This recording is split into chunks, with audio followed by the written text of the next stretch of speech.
Alors, bonjour tout le monde, j'espère que vous portez toujours très bien. Donc, je me présente, je suis Exponentiel Fojo et je vous reviens aujourd'hui avec une nouvelle vidéo. Comme vous le savez déjà, sur cette chaîne, on parle principalement de crypto-monnaies, de formation, d'information et de stratégie d'investissement dans les crypto-monnaies. Donc, aujourd'hui, on va voir principalement deux notions, les notions de stop loss et de OCO. Donc, c'est deux notions qui te permettent comme ça de réduire tes pertes et de sécuriser tes gains, ok? Comme tu le sais déjà, j'ai fait pas mal de vidéos, de formations sur cette chaîne qui te permettent comme ça d'amorcer le pas, ok, dans les investissements de crypto-monnaies, de comprendre en fait la psychologie du marché, les cycles de marché, quand acheter, quand vendre. Donc, si tout ce que je viens d'élaborer comme information ne te dit absolument rien, cela voudrait peut-être dire que tu as besoin de retourner dans la playlist et de regarder l'ensemble des vidéos qui a été comme ça postées sur cette chaîne YouTube, qui vont comme ça te permettre très rapidement de comprendre en fait un ensemble de choses et de savoir au moins comment créer ton compte et de commencer à investir dans les crypto-monnaies si bien sûr tu es intéressé à ce type d'investissement. Sinon, également, j'ai une formation en ligne, donc tu peux aller sur www.cryptoexpo, ok, www.cryptoexpo.com. Puis tu vas avoir accès comme ça à mon site web qui va te permettre comme ça d'aller voir les formations qui sont présentement disponibles sur le site web. Donc tu vas dans formation, puis il y a présentement deux formations en ligne. Il y a la formation débutant, ok, celle-ci les fondamentaux de la crypto-monnaie. Donc c'est la formation que je t'invite à prendre absolument si tu veux rapidement comprendre comment investir dans les crypto-monnaies, comprendre les technologies de blockchain, quand acheter, quand vendre, les types de crypto-monnaies et comment investir finalement dans les crypto-monnaies. Puis j'ai une deuxième formation qui est un peu plus poussée pour ceux qui veulent apprendre à trader, comment analyser les graphiques, analyser les courbes et trader finalement dans les crypto-monnaies. Donc cette formation, si tu es intéressé également, tu peux manifester comme ça ton intérêt à cette formation. Puis dès que j'aurai un quota, je vais ouvrir la formation, ok. Mais pour tout débutant, les fondamentaux de la crypto-monnaie seraient celles que je vous conseille comme ça de prendre. Donc, comme vous le savez depuis quelque temps, dans les marchés de crypto-monnaie, il y a une situation macroéconomique et même une situation politique cumulés comme ça qui ont poussé comme ça les courbes des marchés vers le bas, ok, parce qu'il y a une grosse pression de vente, ok, avec la situation macroéconomique actuelle, ok, l'inflation, la hausse des taux d'intérêt annoncés dans pas mal de gouvernements et en plus la guerre en Ukraine ne motive pas comme ça les marchés ou bien les investisseurs à conserver comme ça leurs actions, leurs acquis ou leurs cryptos. Il y a une grosse pression de vente, ok? Donc, mais ce qu'on observe, et puis c'est une grosse pression de vente qui n'est pas seulement observable en fait dans le marché des crypto-monnaies, mais dans tout type de marché. Et ceci permet comme ça d'avoir une certaine satisfaction, si on peut le dire comme ça, parce que lorsqu'on observe que il y a une pression sur l'ensemble des marchés en tant qu'investisseur de crypto-monnaie, on peut se dire bon, c'est une situation générale, donc autant mieux se concentrer sur le marché. Et dans ce cas de situation, vous le savez déjà, selon l'analyse des cycles de marché et la psychologie des marchés que je vous ai présenté dans d'autres vidéos, ça peut être un bon moment pour continuer d'accumuler, ça peut être un bon moment pour continuer d'acheter en respectant bien sûr ses objectifs. Comme tu le sais déjà, ce n'est pas un conseil en investissement, je te donne de la formation et à partir de la formation que je te donne, j'aimerais que tu sois toi-même à l'aise en fait avec tes prises de décision. Donc on a un Bitcoin aujourd'hui qui tourne autour de 38 000.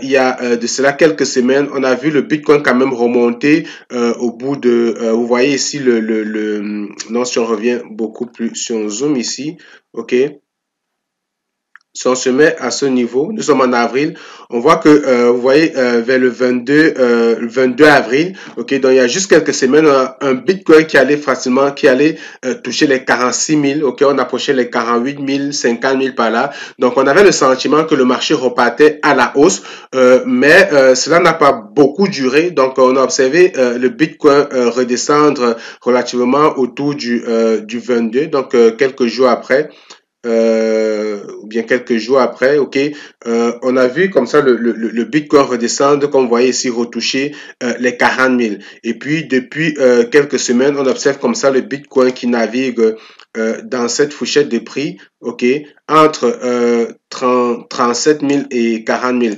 Donc, on peut donc à partir de ceci se dire que de toutes les façons, malgré la grosse pression de vente qu'on peut observer sur le marché, on a l'impression que la plupart des investisseurs quand même commencent à considérer les crypto-monnaies et le Bitcoin comme étant vraiment une monnaie refuge. Hein. C'est-à-dire qu'un endroit sur lequel on peut garder ses actifs, ok, on peut conserver ses actifs pour éviter de subir l'inflation, par exemple. De plus en plus, on voit beaucoup d'observations, beaucoup d'adoptions, autant pour moi, beaucoup de gouvernements qui continuent d'adopter les crypto-monnaies.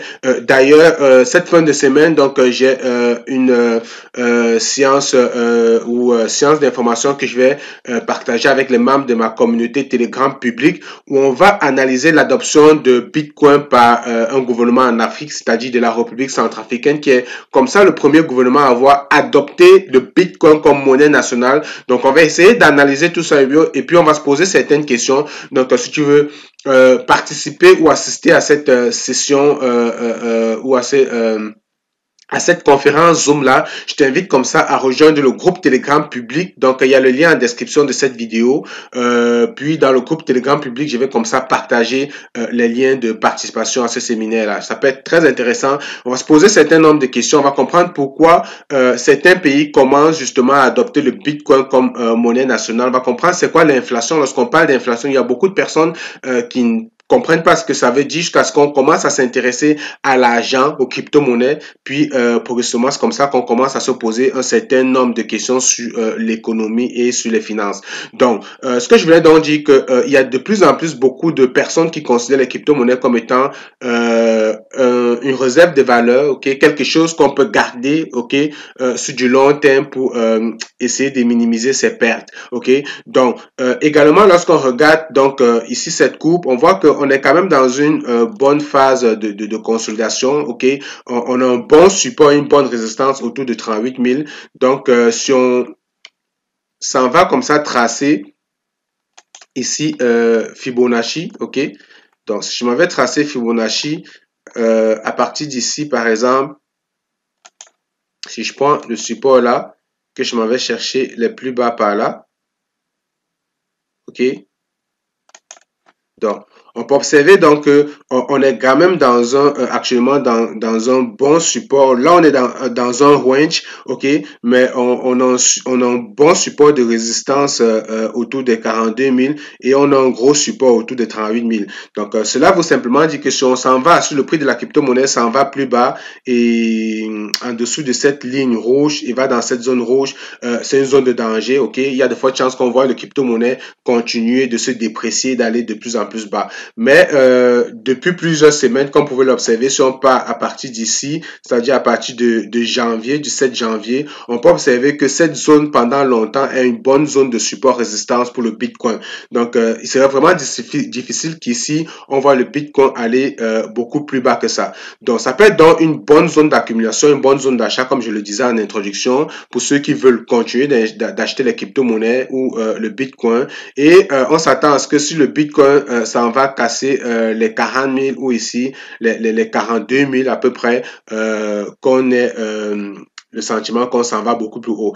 Donc, c'est vraiment observer ça et que également, si on regarde ici le niveau des RSI, on peut se rendre compte qu'on est vraiment dans une bonne zone d'achat et de vente, ok? On est ni dans une forte zone d'achat et ni dans une forte zone de vente. Vous savez, lorsqu'on est dans des fortes zones de vente et des fortes zones d'achat, c'est des zones où le prix de la crypto peut rapidement se déprécier parce qu'il peut y avoir de grosses pressions de vente, ok? Si des gens vendent beaucoup, il y a de fortes chances que le prix baisse, ok? Et si les gens achètent beaucoup également, ça peut être un bon indicateur, ok, que des gens achètent beaucoup, qui a un bon sentiment sur le marché. Mais également, si des gens achètent beaucoup, il y a de fortes chances que il faut faire attention parce que si le prix prend de la valeur, parce que plus les gens achètent, plus ça réduit la quantité, donc le prix prend de la valeur. Il y a donc de fortes chances que les gens qui ont acheté massivement se mettent à revendre également rapidement. Donc, lorsque vous achetez une crypto-monnaie, essayez d'éviter d'acheter dans de fortes zones d'achat et dans de fortes zones de vente. Donc, actuellement, on est vraiment dans une bonne zone fonctionne comme je l'ai indiqué. Et on peut donc se poser la question, si jamais le prix de la crypto-monnaie va plus bas, ok, et tombe dans cette zone rouge, ok, comment est-ce que je me comporte? Est-ce que en fonction des objectifs que je me suis fixé, je laisse comme ça mes crypto-monnaies perdre toute leur valeur, ok? On va prendre deux exemples, ok, pour illustrer exactement ce que je vais vous faire comprendre dans cette vidéo. On va prendre deux exemples. Supposons que vous avez acheté le Bitcoin, ok? Vous avez acheté le Bitcoin quand le prix était autour de 34 000 par exemple, ok? Ça peut être de Bitcoin, ça peut être toute autre crypto-monnaie. Donc, cette vidéo, je prends l'exemple de Bitcoin pour vous amener à comprendre ce que je vous expliquais avec les stop loss et les OCO. Mais vous allez comprendre que l'explication vaut pour tout type de crypto-monnaie, ok? Supposons que j'ai acheté une crypto-monnaie à 34 000. Moi, je l'ai acheté à 34 000. Puis, la crypto-monnaie monte, c'est le Bitcoin. Puis, le prix monte jusqu'aux alentours de 40 000, 42 000. OK? Alors, en fonction des objectifs que je me suis fixés, parce que vous savez, lorsqu'on achète une crypto-monnaie, il y a des objectifs de prise de profit que j'ai partagé dans certaines vidéos. Et d'ailleurs, je le dis encore, si tu veux profiter de cette expérience-là d'investisseur, je t'invite donc à prendre ma formation très rapidement parce que tu vas apprendre vraiment rapidement tout un ensemble de choses. Sinon, regarde également sur la chaîne, il y a pas mal d'explications aussi qui peuvent t'aider dans ce sens-là. Donc, lorsque j'achète une crypto-monnaie, je peux me dire, j'ai acheté la crypto-monnaie à 32 000 et je me suis dit, dès que j'ai fait un 10%, je vends la crypto. Je prends par exemple, je commence à prendre mes profits. OK? Donc, dès que je fais un 10% sur la crypto-monnaie, je commence à prendre des profits. Supposons que mon 10%, c'est 40 000. C'est-à-dire qu'en principe, j'ai acheté la crypto-monnaie, le Bitcoin à 32 000. Et si le prix du Bitcoin touche les 40 000, normalement, je commence à prendre certains profits en fonction de ce que je me suis fixé comme objectif. OK? D'accord. Donc, jusqu'ici, on est d'accord avec ça. OK? Maintenant, le marché est baissier, ok? Le Bitcoin allait toucher les 40 000, mais il commence à décroître. Donc, j'ai peur de me réveiller demain matin et de constater que le prix du Bitcoin finalement est descendu en dessous des 32 000, ok? Ou je veux pas forcément que le prix du Bitcoin aille retoucher les 32 000 parce que ayant acheté à 32 000, si ça redescend, ok, jusqu'à 32 000, j'aurais fait un mauvais investissement parce que il faudrait quand même que si le prix du Bitcoin est allé plus haut que mon prix d'achat, ok, que je commence à prendre des profits et que le prix ne s'effondre pas au point d'aller retoucher mon prix d'achat ou bien d'aller plus bas. Donc, je vais comme ça mettre un prix de vente automatique qui va faire en sorte que dès que le prix va descendre jusqu'à un certain niveau, automatiquement, il va vendre la crypto-monnaie. Donc, vous savez, on a vu les ordres limites. Donc, pour ceux qui savent c'est quoi les ordres limites, les ordres limites, en fait, c'est un ordre qui vous permet d'acheter ou de vendre la crypto-monnaie à un certain prix. Vous savez, vous avez d'abord l'ordre market. Si je décide d'acheter le Bitcoin actuellement au prix market, cela voudrait dire quoi? Cela voudrait dire que le prix market actuellement tel qu'on peut le voir ici en vert, actuellement le Bitcoin se vend autour de 38 254 sur Binance. C'est-à-dire que si je décide d'acheter la crypto-monnaie au prix du marché, ça va tout de suite m'acheter la crypto-monnaie à 38 254. OK? Donc, si je décide aujourd'hui, si j'ai des USDT, je décide d'acheter les bitcoins pour la totalité de mes USDT, ça va acheter les bitcoins de 0,13 $ parce que j'ai 0,13 $, mais ça va acheter le bitcoin au prix de 38 000 par là. Donc, supposons que moi, je ne veux pas acheter au prix du marché, je vais acheter plutôt à un prix limite. Donc, l'ordre limite, elle me permet donc de fixer mon prix d'achat. C'est-à-dire que je peux me dire, actuellement, le prix du Bitcoin sur le marché vaut 38 141, mais j'ai certains indicateurs qui me démontrent que le prix du Bitcoin va certainement baisser. Donc, je me dis, non, je ne veux pas acheter tout de suite à 38 000. J'espère qu'il y aura une baisse du prix du Bitcoin et je vais acheter mon Bitcoin à 35 500. Donc, je mets donc un ordre limite. Vous voyez, ici, je suis passé à l'ordre limite. Donc, l'ordre limite me permet de fixer un prix d'achat ou un prix de vente. Donc là, je suis dans l'achat, voici ici, acheter Bitcoin. Si je m'en vais à vendre, supposons que j'ai mes Bitcoins à vendre, ok? Je ne veux pas vendre au prix du marché. Le prix du marché actuellement, c'est 38 000. Donc si je me mets à market, ok, et que je vends mes Bitcoins, je vais les vendre au prix du marché. Donc, je peux donc vendre mes Bitcoins plutôt que de les vendre au prix du marché. Je mets un ordre limite. L'ordre limite également, c'est pour des personnes qui investissent. Lorsque je vous disais tout à l'heure que lorsque vous achetez des crypto-monnaies, il faut tout de suite avoir vos objectifs. Ok? Si j'ai acheté du Bitcoin à 38 000, ok, et que je me suis dit que mon objectif c'est de vendre mes Bitcoins lorsque le Bitcoin va faire un 10%, je vais vendre une quantité, ou bien lorsque ça va faire un fois 2, je vais vendre une quantité. Alors, tout de suite, après avoir acheté ma crypto-monnaie, je peux venir placer un ordre de vente. Donc, dès que je place un ordre de vente, je mets un prix limite, je dis, lorsque le prix va faire un fois 2, ou bien ça va faire un 10%, ok? Supposons que mon 10% donne 40 000. J'ai acheté à 38 000 et quand je fais 10%, ça me donne 40 000. C'est un exemple, c'est une supposition. Donc, vous voyez tout de suite, après avoir acheté, à l'instant, donc dès la seconde qui suit, je peux venir placer un ordre de vente sur ma crypto et dire, dès que le prix atteindra les 40 000, vends-moi mon Bitcoin, ok?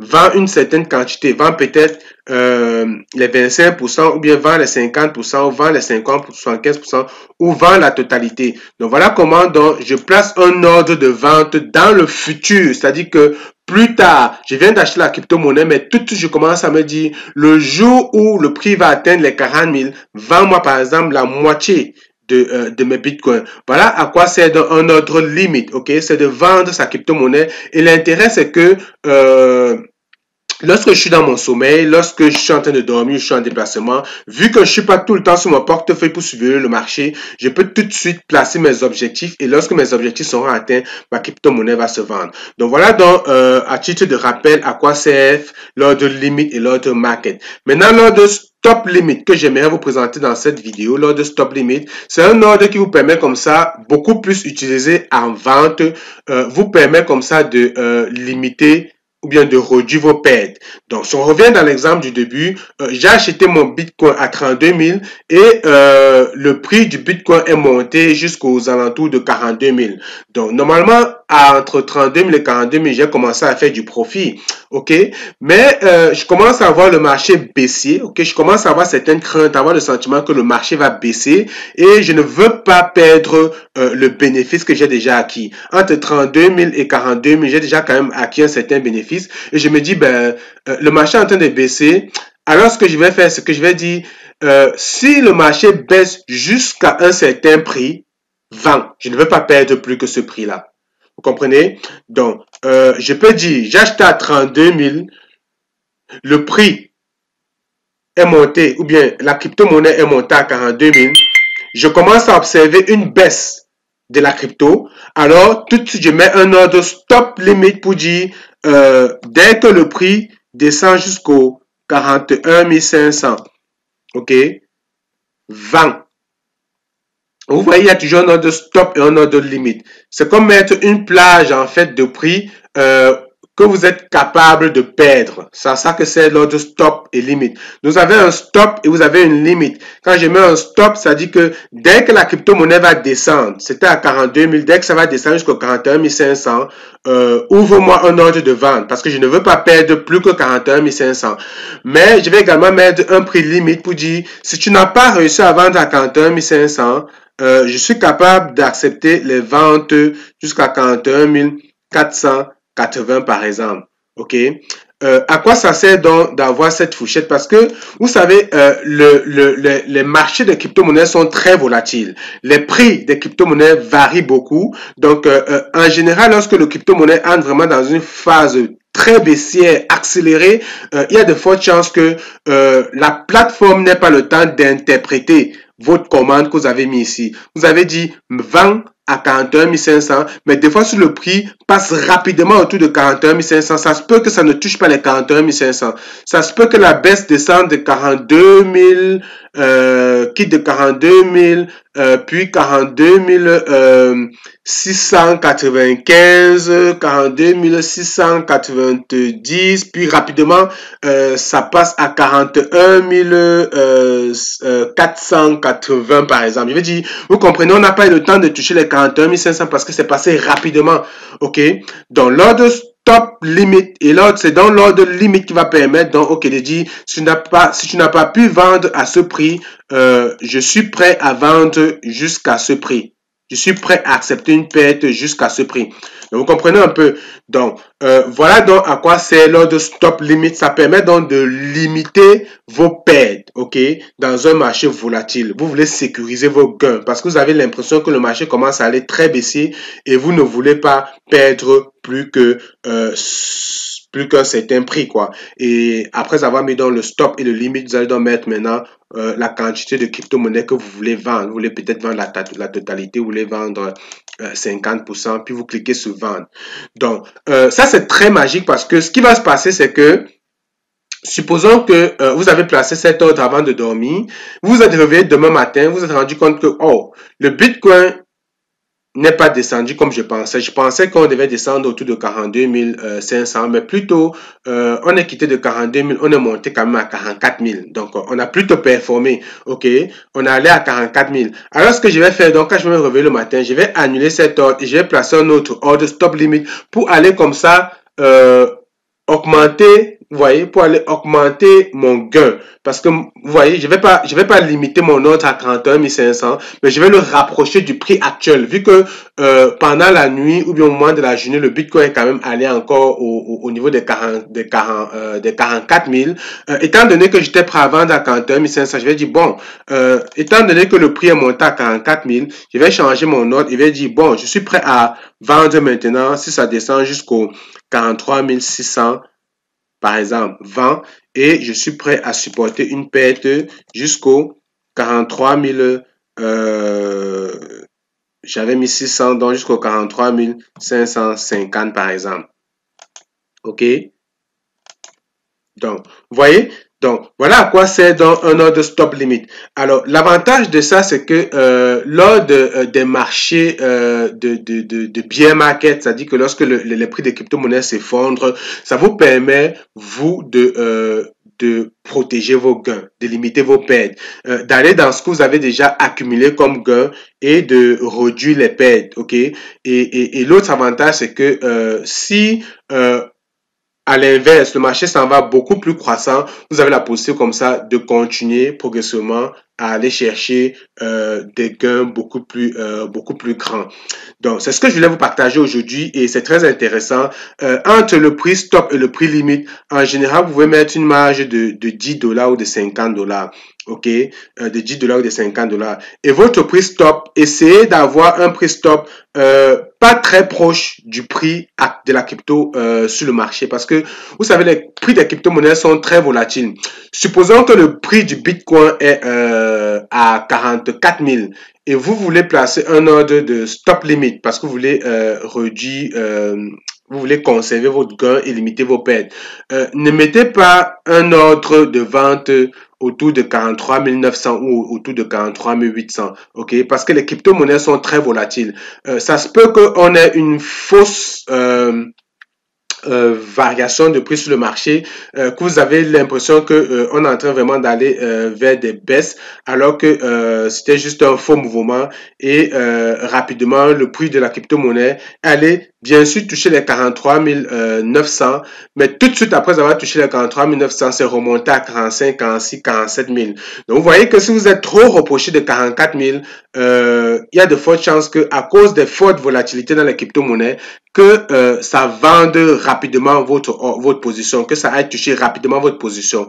Donc, essayez vraiment de vous reculer, quitte à ce que si votre ordre est respecté, si votre crypto-monnaie est vendue à votre prix limite, alors vous auriez le sentiment qu'on était vraiment baissier. Comprenez un peu la nuance? J'espère que vous avez compris. Sinon, ça me fait toujours plaisir de vous lire en commentaire. Ok, laissez-moi des questions en commentaire. On pourra s'expliquer là-dessus. Également, j'aimerais que vous likez puis vous partagez la vidéo si vous trouvez surtout le contenu intéressant. Donc, voilà donc à quoi sert l'ordre limite. Maintenant, l'ordre OCO. L'ordre OCO, c'est vraiment une combinaison de l'ordre stop limit et de l'ordre limite. Ok, c'est-à-dire que vous êtes dans deux situations. Vous voulez limiter vos pertes, mais en même temps, vous voulez aller prendre des profits. OK. Donc, on a déjà compris c'était quoi l'ordre stop limite et on a compris c'était quoi l'ordre limite. L'ordre limite me dit, vends ma crypto-monnaie à un certain prix et l'ordre stop limite me dit, protège-moi sur le prix descend jusqu'à un certain prix. Donc, l'ordre OCO va combiner les deux. OK. Il va vous dire, OK, supposons que j'ai acheté ma crypto-monnaie à 32 000 et mon objectif, c'est de vendre cette crypto-monnaie à 45 000. Donc, tout de suite, je peux venir mettre mon prix ici à 45 000. OK. Ça fait que peu importe ce qui se passe, si le prix de la crypto-monnaie va toucher les 45 000, ça va vendre tout de suite à 45 000 et ça va annuler l'ordre. OK? Donc, là, je viens de mettre un ordre limite, OK, qui me dit vends au prix limite. Vends si le prix va toucher les 45 000. Et maintenant, je peux mettre un ordre stop limite qui est ce qu'on vient d'expliquer. C'est-à-dire que si le prix descend, par exemple, jusqu'à 43 500, vends. OK, et je suis capable de supporter la perte jusqu'à 43 490 par exemple. Donc, vous voyez, là, je viens donc de placer deux ordres. Et l'avantage donc, c'est que je protège, je m'en vais prendre mes profits et je me protège également en cas de volatilité ou bien de baisse du marché. Et puis, ce que vous devez savoir, c'est que lorsque l'une des deux règles est respectée automatiquement, je vais dire, l'ordre est respecté, quoi. Donc, l'ordre est exécuté, l'ordre s'exécute. Donc, ce que vous devez comprendre, c'est qu'il y a deux ordres qui sont faits en même temps. Il y a l'ordre limite et il y a l'ordre stop limite. Si le prix de la crypto-monnaie va toucher les 45 000, ça va à 45 000 et l'ordre s'exécute tout de suite. Et à l'inverse, le prix descend au 43 500, ça va à 43 500 et donc, vous avez compris en fait ce que je veux dire. Je l'espère. C'était important pour moi de vous partager cette vidéo parce que je pense que des fois les marchés peuvent être très volatiles. Il y a peut-être des personnes qui veulent limiter leurs gains, ok, aller chercher plus de le maximum de profit, réduire des pertes. Mais en général, vous faites très attention avec ça. Avant de placer ce type d'ordre, rassurez-vous que vous voulez vraiment vendre la crypto, que vous voulez vraiment limiter vos pertes et ou bien aller chercher plus de gains. Si vous êtes un investisseur, si vous avez acheté la crypto-monnaie parce que vous pensez la garder sur du long terme, sur 2 ans, 3 ans, 4 ans, des fois, ça ne vaut pas la peine de placer ce type d'ordre. Hein. Donc, laissez le marché suivre son cours, laissez le marché faire comme bon lui semble et puis attendez simplement vos objectifs. Mais comme vous le savez également, je l'ai toujours dit, ça ne sert à rien de garder la crypto-monnaie sur 5 ans sans quand même observer le marché. Ok, ça ne sert à rien de voir une crypto-monnaie que j'ai achetée à $1, aller toucher les $5 et redescendre à $1 sans que je n'ai pris quand même certains bénéfices entre 1 et $5. Donc, de temps en temps, vous devez avoir des objectifs de prise de profit. Ok, et ce type d'ordre peut donc vous aider des fois à conserver un certain nombre de profits, à avoir avantage sur le marché. Donc, si tu as aimé la vidéo, je t'invite donc à liker, partager, puis on se retrouve dans une prochaine vidéo. Salut!